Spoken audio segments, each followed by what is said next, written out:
Assalamualaikum warahmatullahi wabarakatuh. Nahmaduka ya man awdahta lana subulal hidayah wa azahta ambasairina ghisyawatil ghiwayah wa nusalli wa nusallimu ala sayyidina Muhammadin sahibul fadilah wa ala alihi wa ashabihi wa man tabi'a sunnata wa wala. Asyhadu an la ilaha illallah wa asyhadu anna Muhammadan abduhu wa rasuluh alladzi la nabiyya ba'dah. Amma ba'du faqad qala Allah ta'ala fil Qur'anil azim. Bismillahirrahmanirrahim. Ya ayyuhalladzina amanu taqullaha wal tanzur nafsum ma qaddamat lighad wattaqullaha innallaha khabirum bima ta'malun. Sadaqallahul azim wa sadaqa rasuluhun nabiyil karim. Bapak, ibu-ibu, para jemaah salat subuh Masjid Al-Hidayah Payaroba yang dimuliakan Allah, yang berhadir pada subuh pagi ini. Apa namanya, Bu? Payaroba bukan ya? Sukaramai, ya. Ya, saya kadang-kadang akrab dengan Payaroba karena sebelum Sukaramai lewat Payaroba dulu, jadi lebih dikenal Payaroba.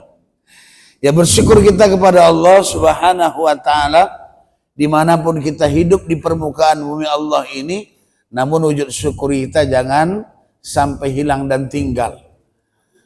Salawat beriring salam, mari sama kita persembahkan keharibaan junjungan kita Nabi besar Muhammad sallallahu alaihi wasallam. Mudah-mudahan dengan memperbanyak sholawat, semoga kita termasuk ke dalam golongan umatnya yang kelak akan mendapatkan syafaat di yaumil qiyamah nantinya. Amin. Ya Allah, ya Rabbal Alamin. Bapak, ibu-ibu, jamaah sholat subuh yang dirahmati dan dimuliakan Allah Subhanahu wa ta'ala. Hari ini kita telah berada di pertengahan bulan Jumadil Akhir.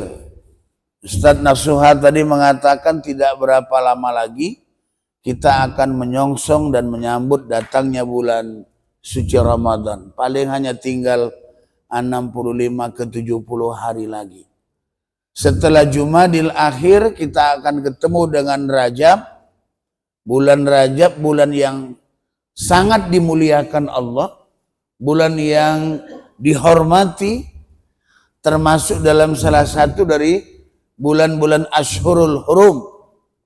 Bulan Rajab, kemudian bulan Sya'ban, kemudian baru kita masuk ke bulan Ramadan. Bulan Rajab adalah bulan pembersih tubuh, bulan Sya'ban adalah bulan pembersih hati, dan bulan suci Ramadan adalah bulan pembersih ruh. Mudah-mudahan kita disampaikan Allah di bulan suci Ramadan yang akan datang ini. Amin. Tentu doa kita selalu kita munajatkan kepada Allah. Allahumma barik lana Rajabun wa Sya'ban wa ballighna ila Ramadan. Bapak Ibu jemaah yang dimuliakan Allah Subhanahu wa ta'ala, kembali mari kita bersyukur kepada Allah atas segala nikmat yang dianugerahkannya kepada kita. Kalau kita hitung-hitung nikmat Allah itu cukup banyak. Iya Pak? Tidak usah kita hitung secara lahiriah saja, kita hadirkan alat hitung yang canggih, yang otomatis. Hitunglah berapa nikmat yang sudah kita terima ini. niscaya tidak akan mampu dan sanggup untuk menghitungnya berapa yang sudah kita terima. Wa in ta'uddu ni'matallahi la tuhsuha, kata Allah. Kalau kamu hitung-hitung nikmat yang sudah kuberikan kepadamu, kata Allah, niscaya kamu tidak akan sanggup dan mampu untuk menghitungnya. Berapa sudah nikmat yang kuberikan kepadamu. Baik nikmat yang namanya nikmat lahir maupun namanya nikmat batin. Jadi ada dua nikmat ini. Nikmat dalam wujud lahiriah dan yang kedua nikmat dalam bentuk batiniah. Karena Allah berfirman di dalam Al-Quran pada surah Al-Luqman ayat 20 dijelaskan, wa asbagha alaikum ni'matu zahiratan wa batinatan. Allah telah menyempurnakan nikmat-nikmatnya baik itu yang lahir maupun yang batin. Sekarang pertanyaannya, Ibu, mana yang nikmat lahir, mana itu nikmat batin? Kadang-kadang kita menyamakan semua ini nikmatnya ini. Padahal kalau kita klasifikasi nikmat itu dua, nikmat lahiriah atau nikmat zahir ataupun nikmat batin. Nah, dalam kitab Zadul Masir yang ditulis oleh Syekh Ibnul Jauzi, beliau menukilkan perkataan Ibnu Abbas radhiyallahu an, pernah ia bertanya kepada Rasul, apa yang dimaksud dengan nikmat zahir itu, ya Rasul? Apa yang dimaksud dengan nikmat lahir itu, ya Rasul? Dan apa pula yang dimaksud dengan nikmat batin itu? Nah, lantas dijawab oleh Rasul bahwa yang dimaksud dengan nikmat zahir itu adalah nikmat Islam. Jadi beruntung kita ini yang memperoleh mendapatkan nikmat Islam. Walaupun ada Islamnya datang dari secara turun-temurun. Walaupun Islamnya datang dengan terbukanya hidayah Allah masuk Islam. Maka nikmat yang paling berharga itu adalah nikmat Islam. Itu bagian daripada nikmat lahiriah. Nikmat zahir itu. Ya. Inna dina indallahil Islam. Sesungguhnya agama yang paling benar di sisi Allah itu adalah agama Islam. La raiba fih. Jangan lagi ada keraguan padanya. Betul nggak Islam nih ya? Nanti ecek-ecek. Betul nggak ini? Jadi jangan lagi ada keraguan. Jangankan Islamnya. Zalikal kitabu la raiba fih hudal lil muttaqin. Al-Qur'annya juga tidak boleh kita ragu sedikit pun tentang kebenarannya. Kalau ada sedikit keraguan dalam hati kita, ini berarti tanda-tanda kita juga termasuk orang-orang yang belum sempurna iman kita, bahkan bisa dikatakan kita keluar dari Islam itu sendiri. Nikmat Islam, apalagi? Kemudian nikmat yang Allah ciptakan untuk kita, semua yang ada. Mata ini kadang-kadang tak kita rawat, kita pelihara. Begitu sakit mata itu satu, tak nampak kabur, baru terasa nikmat. Kita tuh kan begitu. Setelah nikmat itu hilang, Pak, baru rasakan, terasa kali ya. Di situlah baru berjanji sama Allah. Ya Allah, ya Rabb, kalau sembuh mataku nih ya Allah, puasa aku 3 hari ya Allah. Berjanji ya Allah. Itu hati-hati. Yang namanya puasa janji itu namanya apa namanya, Bu? Nazar. Nazar itu dituntut sampai mati kewajibannya. Jadi kira-kira beginilah ya. Nazar ini kalau kita ambil sederhana seperti mengancam Allah ini. Seperti menekan Allah. Ya Allah, kau kabulkan enggak? Kira-kira gitu. Kalau nanti sembuh mataku ini, sehat aku ini, aku puasa. Tapi kalau enggak kau sembuhkan, aku enggak puasa. Nah kan Ini berjanji bermain-main dengan Allah, bahkan menekan mengancam Allah itu. Nah, ini jangan sampai hal ini terjadi, apalagi tidak ditunaikan sama sekali. Jadi nazar ini memang situasi yang memang benar-benar cocok dan pantas lah. Jangan sikit-sikit nazar, bersumpah berjanji kepada Allah akan melaksanakan apa yang diniatkan manakala hajatnya terpenuhi dan dikabulkan Allah Subhanahu wa ta'ala. Apalagi Bu, segala bentuk rezeki yang dianugerahkan kepada Allah, rezeki yang Allah berikan kepada kita. Jadi rezeki yang Allah berikan kepada kita, baik dalam bentuk materi dan lain sebagainya, itu adalah nikmat lahir atau nikmat zahir. Sementara nikmat batin itu apa? Ibu bapak jemaah yang dimuliakan Allah, apa itu nikmat batin itu? Kata Nabi, nikmat batin itu ialah nikmat penutupan Allah terhadap keburukan-keburukanmu dan tidak memperlihatkannya kepada manusia. Jadi kata Nabi bahwa nikmat batiniah itu ialah nikmat yang Allah berikan kepadamu dengan menutup seluruh aib kekurangan kita di hadapan semua manusia, sehingga Allah tidak buka. Ini kita duduk santai tenang nih, karena Allah tutupnya aib kita ini.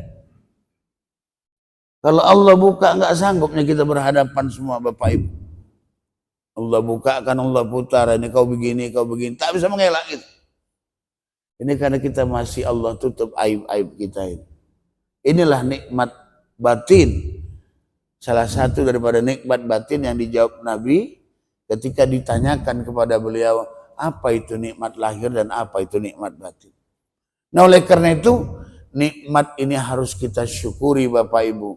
Walaupun Allah mengingatkan di dalam Al-Quran, qalilam ma yashkurun, hanya sedikit sekali orang-orang yang bersyukur di antara hambaku ini.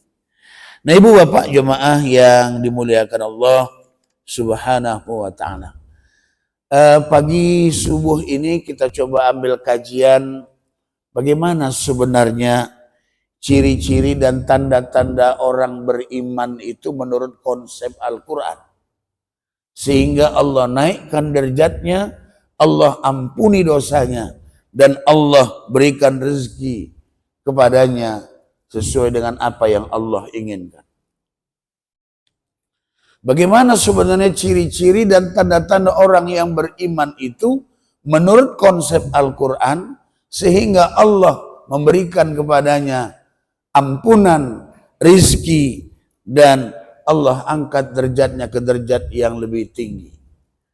Nah, ibu bapak jemaah yang dimuliakan Allah Subhanahu wa ta'ala, mari kita lihat pada surah Al-Anfal ayat 2 sampai dengan 4. Allah jelaskan di dalam Al-Quran, Bismillahirrahmanirrahim, Innamal mu'minuna allazina idza dzukirallahu wajilat qulubuhum. Innamal mu'minuna allazina idza dzukirallah. Sesungguhnya ciri-ciri dan tanda-tanda orang yang beriman itu di dalam Al-Quran dijelaskan. Yang pertama apa? Idza dzukirallahu, apabila disebutkan nama Allah, wajilat qulubuhum, gemetar hatinya. Jadi ibaratnya kalau ada baterai yang dicas, kontak dia itu berarti bergetar. Idza dzukirallahu wajilat qulubuhum, apabila disebutkan nama Allah, gemetar, ada rasa tidak tenang dalam hatinya, itu ingin cepat-cepat mendekatkan diri kepada Allah. Allahu Akbar, Allahu Akbar. Begitu terdengar kumandang azan, tak tenang lagi nih. disebutkan nama Allah, gemetar hati. Ada saja yang kurang. Tapi kalau masih melempem, ini perlu juga dicas ini imannya ini. Supaya bisa menjadi orang yang beriman sebagaimana yang dikatakan dalam Al-Quran tadi. Dzukirallahu wajilat qulubuhum. Apabila disebut nama Allah, ya, maka gemetar hatinya. Pergunakan insya Allah, masya Allah, inna lillah, dan segala macam. Begitu dia sebut nama, adanya kalimat dengan nama Allah, maka gemetar hatinya. Kak, besok kita berangkat sama ya ke pengajian sana tuh. Aku tak berkawan, insya Allah. Begitu kata insya Allah tersebut nama Allah, maka tidak ada lagi kebohongan di dalam hatinya untuk hanya sekedar menutup rasa rasa malu atau rasa tidak enak perasaannya gara-gara diajak bersama tadi. Jadi kalau sudah menyebutkan nama Allah, insya Allah tersebut nama Allah, berarti jangan kita ini untuk lagi bermain-main. Paling tidak ada semacam kesungguhan kita untuk tidak pernah mau berbohong, tidak mau melakukan perbuatan yang lain. Justru ini mengingatkan Allah kepada kita, semakin mendekatkan diri kita kepada Allah Subhanahu wa ta'ala. Ini yang pertama, Bapak Ibu jemaah yang dimuliakan Allah. Innamal mu'minuna alladzina idza dzukirallahu wajilat qulubuhum. Apabila disebut nama Allah, gemetar hatinya. Tapi ketika disebut nama Allah enggak gemetar hatinya, barangkali ini perlu evaluasi lagi. Ya, enggak ada gairah, enggak bergerak dia. Melempem dia. Nah, ini barangkali perlu untuk kita evaluasi diri. Nah, kemudian yang berikutnya, Ibu Bapak jemaah yang dimuliakan Allah Subhanahu wa taala, wa idza tuliyat alaihim ayatuhu zadathum imana. Yang kedua, tanda-tanda dan ciri-ciri orang yang beriman menurut Al-Quran itu, wa iza tuliyat alaihim ayatuhu zadathum imana. Apabila dibacakan ayat-ayat Allah, ya, apabila diperdengarkan ayat-ayat Allah, dibacakan ayat-ayat Allah, zadathum imana, semakin bertambah iman. Mendengar Al-Quran berfahala. Membaca Al-Quran lebih berfahala. Membaca Al-Quran dengan wudhu tambah lagi berfahala. Jadi gak mampu kita membacanya, berarti mendengar, menyimaknya, mendengar. Kemudian gak mampu mendengar, ikut saja kita. Nah, dengan dibacakannya ayat-ayat suci Al-Quran tadi ini, paling tidak bertambah-tambah imannya. Ya. Wa iza tuliyat alaihim ayatuhu zadathum imana. Sekarang ini kan kalau dibacakan tanda-tanda ayat-ayat Allah, jadi ayat-ayat Allah ini Bapak Ibu sekalian tidak hanya bersifat dia Al-Quran, tapi juga apa yang sifatnya merupakan kebesaran Allah. Apa tanda-tanda kebesaran Allah itu? Bagaimana bumi ini diciptakan, bagaimana langit ini ditinggikan, bagaimana bumi ini dihamparkan, bagaimana proses penciptaan Allah. Ini semua tanda-tanda Allah. Di samping memang membaca ayat Al-Quran ini merupakan bagian daripada upaya kita untuk menambah semakin mantap keimanan kita kepada Allah. Jadi apabila dibacakan ayat-ayat Allah, maka semakin bertambah-tambah iman. Nah, Ibu Bapak jemaah yang dimuliakan Allah Subhanahu wa ta'ala. Iman ini kan makhluk Allah ini ada beberapa macam ini. ada yang namanya iman itu la yazid wa la yankus. Tidak naik dan tidak turun. Jadi iman ini naik turun ini sesuai dengan amal ibadah kita. Jadi iman la yazid wa la yankus. Ada makhluk Allah itu yang imannya la yazid wa la yankus. Tidak naik dan tidak turun. Itulah malaikat. Stabil dia. Ada iman makhluk Allah itu yazid wa la yankus. Terus bertambah, tidak pernah berkurang. Itu malaik, itu nabi dan rasul yang maksum dari dosa. Kemudian ada yang la yazid wa yankus. Tidak pernah dia bertambah, tapi berkurang terus. Itu syaitan itu. Nah sementara kita manusia ini yazid wa yankus, kadang naik, kadang turun. Tergantung amal ibadah kita. Baca Quran, naik iman. Salat sunat qabliyah, naik. Nyeritai orang, turun. Nyuri mangga, turun. Jadi iman kita naik turun ini. Ya kan? Wirid Yasin 30 menit, nyeritai orang 1 jam, gak habis. Kandas amal ibadahnya. Kalau tak ada kuehnya, tak semangat, tak datang dia wirid. Nah, makanya kadang-kadang apa yang mau kita andalkan ini Bapak Ibu? Iman kita. Apalah dari amal yang kita buat ini sebagai jaminan untuk bisa masuk ke surganya Allah. Apa kira-kira Pak? Apalah amal yang bisa kita andalkan ya untuk menjadi kunci membuka surganya Allah itu? Apa kira-kira Pak? Mau kita sholat nggak sholat, Allah nggak rugi, nggak ada untungnya sama Allah. Mau kita ini puasa, mau nggak puasa, urusanmu. Kau puasa untuk dirimu sendiri, nggak puasa kau untuk kau sendiri, nggak ada untungnya sama aku, kata Allah. Kau mau zakat silakan. Jadi amal anak manusia itu kembali kepada dirinya. Jadi Allah tidak pernah merasa rugi.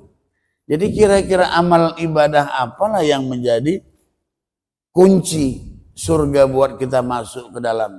Nggak ada. Kalau nggak karena sifat Rahman Rahimnya Allah, ya tentu dengan amal ibadah kita tadi datanglah sifat Rahman Rahimnya Allah, maka memberikan kita untuk bisa masuk ke dalam surganya Allah. Nah, jadi iman manusia ini yazid wa yankus. Kadang naik, kadang turun. Dengar ceramah pengajian naik. Pulang lawan sama laki, turun lagi balik. Merepet, turun lagi balik. Nepuk anak orang, tambah turun. Naik lagi, itulah hubungan kita itu. Makanya di bulan Jumadil Akhir ini, Ibu Bapak, sampai menjelang Rajab ini, kita dianjurkan Rasul untuk bisa puasa. Tambah puasa itu. Kenapa? Karena Rasul senang dia ketika amalnya diangkat. Ketika datang utusan Allah berupa malaikat Israel untuk mencabut nyawanya, dia sudah dalam keadaan berpuasa, sedang berpuasa.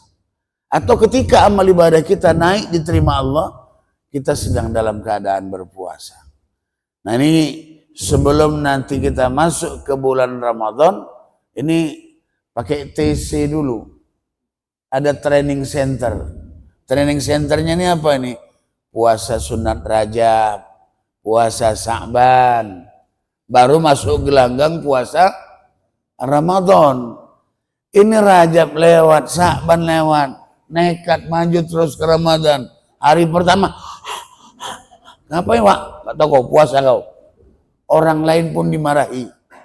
Nah ini perlu sama-sama kita evaluasi kembali ibu bapak jemaah yang dimuliakan Allah. Jadi wa idza tuliyat alaihim ayatuhu zadathum imana. Apabila dibacakan ayat-ayat Allah, maka ini semakin menambah kekuatan keimanan dalam hatinya. Jadi kita tidak bisa iman kita seperti Nabi. Kalau Nabi itu naik terus, tidak pernah turun. Tapi kita bisa jadi iman kita seperti setan. Nggak pernah naik turun terus. Ada. Nah, jadi mau pilih mana ini? Nah, kalau malaikat tetap naik, tidak naik dan tetap tidak turun. Tapi yang namanya manusia ini mari kita jaga, terkadang naik, terkadang turun. Nah ibu bapak jemaah yang dimuliakan Allah subhanahu wa ta'ala. Kemudian yang berikutnya, ciri dan tanda-tanda orang yang beriman itu menurut konsep Al-Quran pada surah Al-Anfal ayat 2 dan 4 itu wa ala rabbihim yatawakkalun, dan kepada Tuhannya ia senantiasa tawakal atau berserah diri, Bapak Ibu sekalian. Nah, ini kata-kata tawakal selalu dan acap diucapkan orang bersamaan dengan sabar, ikhlas, tawakal.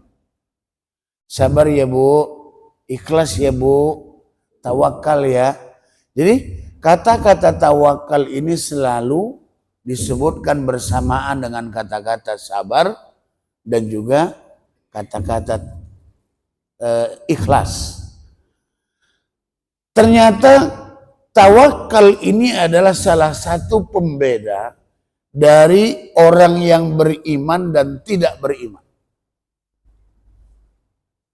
Jadi tawakal ini adalah salah satu pembeda dari orang yang beriman dengan orang yang tidak beriman. Kenapa? Tawakal berarti berserah diri, pasrah, atau memasrahkan setiap perkara hanya kepada Allah subhanahu wa ta'ala. Jadi tawakal ini adalah perbuatan hati, bukan ucapan lisan dan bukan anggota tubuh. Tapi tawakal ini adalah perbuatan hati. Ikhlas dia, sabar dan bertawakal dia tentu setelah melakukan ikhtiar dan usaha. Baru faiza azamta fatawakkal 'ala Allah.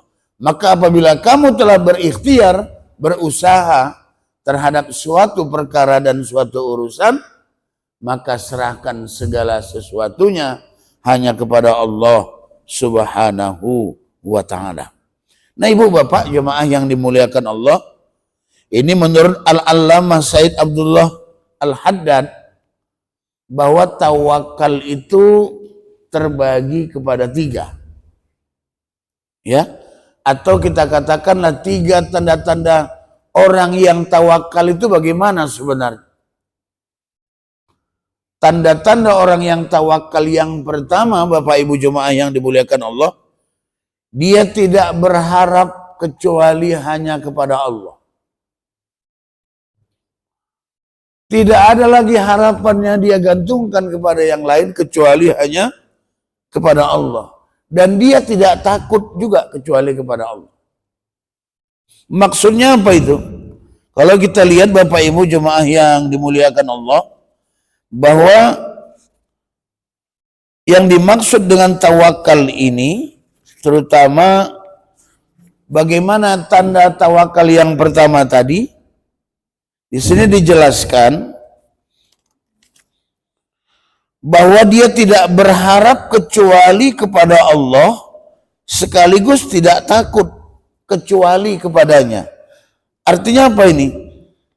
Ditandai dengan keberaniannya dalam mengucapkan sesuatu yang benar. Padahal di hadapannya itu orang yang memiliki harapan yang nantinya akan bisa memberikan sesuatu kepada dia, atau di hadapannya adalah seorang pemimpin dan penguasa.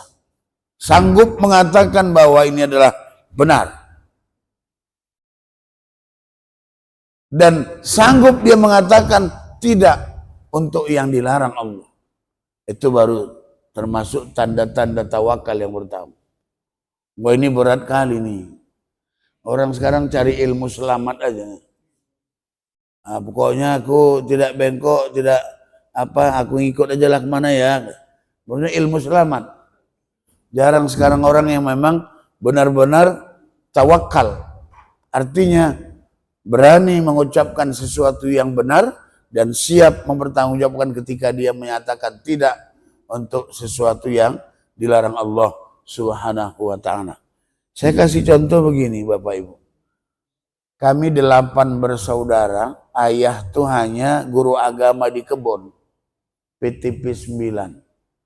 Waktu dia menjadi koordinator guru agama di Helvet, Pasar 4 Helvetia, ya, adalah terapan dari pihak kebun untuk memaksakan karyawan membayar zakat dengan dipotong gaji.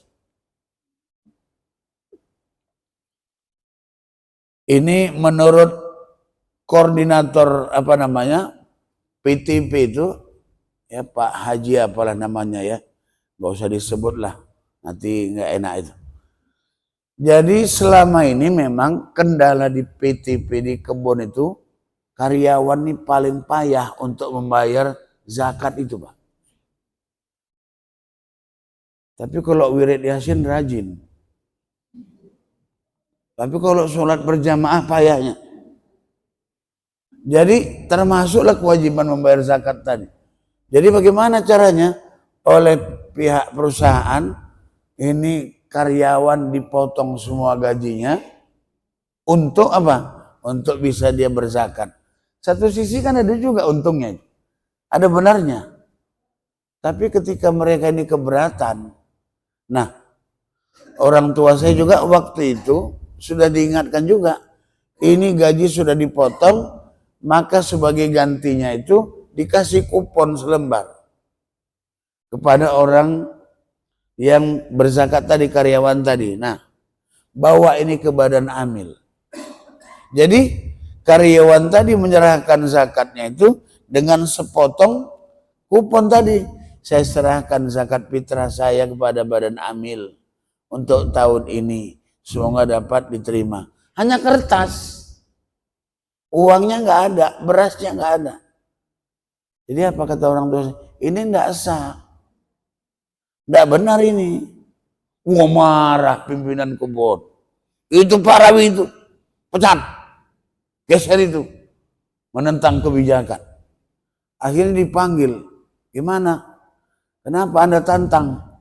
Iya. Cara yang seperti itu memang ada baiknya. Tapi ketika kami sebagai badan amil menerima fitrah hanya dengan kupon, uangnya ndak ada, berasnya ndak ada, itu bukan namanya zakat fitrah. Alhasil masing-masing istiqomah, termasuk orang tua tadi saya istiqomah, pilih dua, mau berhenti atau dipindahkan ke Bulu Cina. Bulu Cina itu dulu jauh itu Pak. Tahun-tahun 85 itu jauh itu. Belum ada perkembangan kayak kota sekarang ini.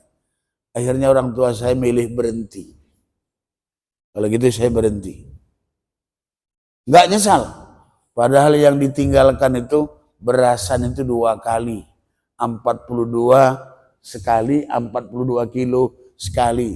Dapat beras 84 kilo. Anaknya 8, induknya 20, 84 dapat beras tiap bulan. Dikasih rumah sakit, rumah ada, kain cita ada, minyak lampu dikasih. Pokoknya banyaklah yang diberikan. Tinggal semua ini. Sudah tekad bulat, siap. Saya lebih bagus berhenti dan saya lebih baik mengajar-ngajar pengajian aja, kata orang tua saya. Ini tetangga kiri kanan ngomong, itulah Pak Ustadz, itulah Pak Rawi. Ngelawan. aturnya ngikut aja kan aman. Ini kan tengok nanti mau jadi apa. Akhirnya dunia berputar, zaman berubah, musim berganti. Sekarang justru yang selama ini mencemooh kiri kanan itu terusir semuanya dari kebun, rumah pun dibongkar sekarang. Kenapa? Gak sempat lagi keenaan tinggal di kebun, gak berpikir buat rumah untuk masa depan. Makanya sekarang ini banyak orang yang lalai, tinggal di perkebunan itu. Ya ketika dapat rezeki banyak lupa bangun, masih mengandalkan itu terus. Nah belakangan sekarang mana ada yang bisa dikuasai, dimiliki oleh masyarakat? Semuanya kembali kepada pemerintah. Tapi kalau jual ke Cina ada juga itu, habis semua. PTP 9 LPT itu banyak yang habis sudah. Dan memang karyawannya udah tidak ada lagi, tinggal anak-anak dan keturunannya lah yang menempati. Tapi memang haruslah manusiawi juga dalam penanganannya itu. Sampali habis juga itu, ya. Jadi banyak sekali apa yang dulu kita tidak bayangkan sekarang ini bisa terjadi di luar kemampuan kita, Bapak Ibu jamaah yang dimuliakan Allah. Jadi tawakal tadi adalah berani mengucapkan sesuatu yang benar dan siap menyatakan tidak sekalipun adalah menanggung resiko yang selama ini sudah menjadi pilihan kita. Itu yang pertama Bapak Ibu sekalian. Kemudian yang kedua, yang dimaksud dengan tawakal, tanda orang yang tawakal tadi apa? Dia tidak pernah merisaukan masalah rezeki. Karena dia merasa yakin akan adanya jaminan Allah. Nggak pernah risau dengan rezeki. Rezeki datangnya dari Allah tidak akan pernah bertukar. Setiap orang pasti memiliki rezeki. Dan dia yakin dengan jaminan Allah itu. Walaupun dia tetap harus ikhtiar dan berusaha. Baru serahkan tawakal kepada Allah. Karena Allah punya skenario, Allah yang punya rencana. Kembalinya tentu kepada kita yang menjalaninya ini. Jadi tidak akan pernah dia gelisah, risau dia. Sekalipun tidak ada pada dirinya harta yang berlebih. Kenapa? Karena dia yakin Allah itu sang maha pembagi rezeki. Kemudian yang ketiga dijelaskan juga, hatinya tidak pernah terguncang pada saat diperkirakan akan datangnya suatu bahaya. Karena ia yakin sepenuhnya bahwa segala sesuatu ditetapkan ia terhadap dirinya akan tetap menimpanya. Kalaupun enggak, tetap juga menimpanya. Jadi artinya hatinya tidak pernah bergoncang, hatinya tetap kuat dan istiqomah. Manakala bahaya yang datang itu ia yakin sepenuhnya bahwa tidak satu pun ditetapkan ia terhindar darinya, akan tetap juga pasti akan menimpanya. Kalau memang bukan memang rezeki kita, sampai kapanpun tidak akan menjadi milik kita. Tapi bagaimanapun itu menjadi rezeki kita, dihalangi orang yang bagaimanapun tetap akan menjadi milik kita. Itu harus diyakini dan itu bagian daripada tanda-tanda tawakal. Jadi tanda-tanda tawakal itu berserah diri ini tidak langsung berserah diri, tapi tentu melalui proses adanya usaha, adanya ikhtiar, kemudian baru berserah diri kepada Allah Subhanahu wa ta'ala. Itulah yang namanya tawakal.